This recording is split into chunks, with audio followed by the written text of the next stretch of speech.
దేవుని పరిశుద్ధ నామములో మీ అందరికీ ప్రత్యేకమైన వందనములు.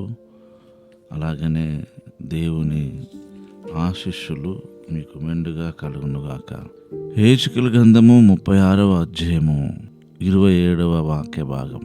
నా ఆత్మను మీ అందుంచి నా కట్టలను అనుసరించి వారిగాను నా విధులను గైకొని వారిగాను మిమ్మల్ని చేసేదను. దేవుని ఆత్మ మనల్ని దేవుని మార్గములోకి నడిపించుటే కాకుండా దేవుని సంగతులన్నీ మనకు తెలియచేయడానికి ఉపయోగపడే గొప్ప సాధనం.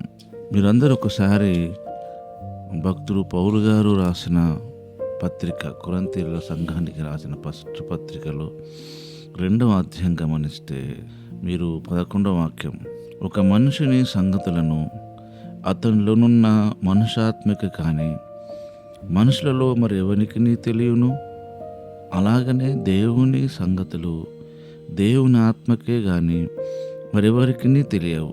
చూసారా? కనుక మనలోని దేవుని ఆత్మ దేవుని సంగతులు తెలియజేయాలని ఎంతో ఆశిస్తూ ఉంటాడు.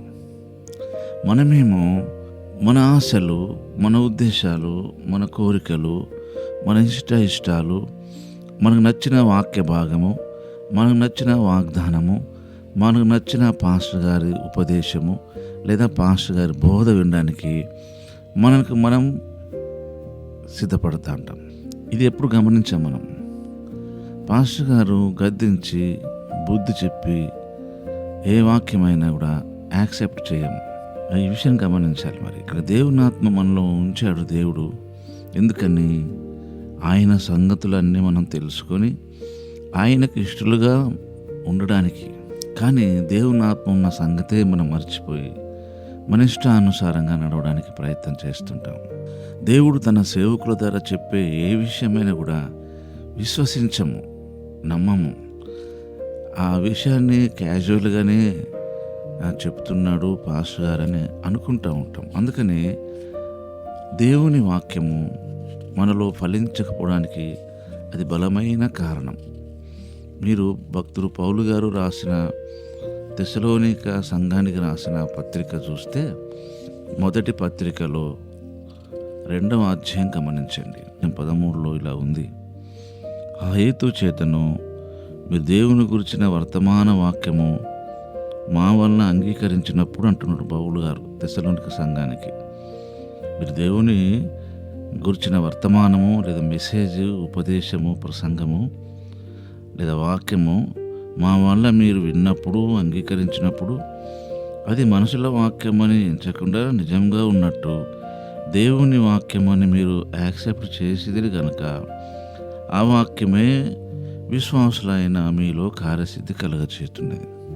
ఎన్ని సంవత్సరాలైనా మన స్పిరిచువల్ లైఫ్లో మార్పు, ఫిజికల్ లైఫ్లో మార్పు ఎందుకు చూడలేకపోతున్నామంటే మనలోని దేవుని ఆత్మ కలిగించే ఆ నూతన స్వభావాన్ని, నూతన హృదయాన్ని మనం యాక్సెప్ట్ చేస్తలేం, అంగీకరించటలేదు. పాస్టర్ గారు బోధిస్తున్నాడు అంతే అనుకుంటున్నాం. కానీ దేవుడు మనతో మాట్లాడుచున్నాడనే భావన మనం నిజంగా మనలో కలిగినప్పుడు లేదా మనం నమ్మినప్పుడు ఆ వాక్యము లేదా ఆ విన్న వాక్యము మనలో కార్యసిద్ధి కలుగజేస్తుంది. కనుక దేవుని సంగతుల విషయంలో దేవుని ఆత్మకి అన్నీ తెలుస్తుంటాయి. ఈరోజు నా దేవుని సంగతుల గురించే మనకు అండర్స్టాండింగ్ లేదు, అర్థం అవ్వట్లేదు. కారణము మనకున్న గలిబిలి, మనకున్న కష్టములు, మనకున్న బిజీ లైఫ్ షెడ్యూల్, మన తొందర, మన గలిబిలే. గమనించండి. కనుక మన ఆత్మీయ జీవితంలో దేవుడు మనతో ఉన్నాడు. దేవునికి మన గురించి అంతా తెలుసు. కనుక మనము ఆయన ఏం చెప్పాలనుకుంటున్నాడు, తన సేవకుల ద్వారా, తను ఏర్పాటు చేసిన సేవకుల ద్వారా, తాను పరిచర్య కొరకై పిలిచిన సేవకుల ద్వారా ఆయన మనల్ని దర్శిస్తాడు. ఆయన మనతో మాట్లాడతాడు. ఆయన సంగతులన్నీ వారి ద్వారా మనకు బయలుపరిచి మనల్ని సరైన మార్గంలో, సరైన విధానంలో నడిపించగల దేవుడు. అలాంటి కృపా ప్రభు మనందరికీ అనుగ్రహించునుగాక. ఆమేన్. పరిశుద్ధుడైన తండ్రి, ఇది నా వాగ్దానం కొరకై స్తుతి చెల్లిస్తూ యేసు నామములోనే ప్రార్థిస్తున్నాం తండ్రి. ఆమేన్.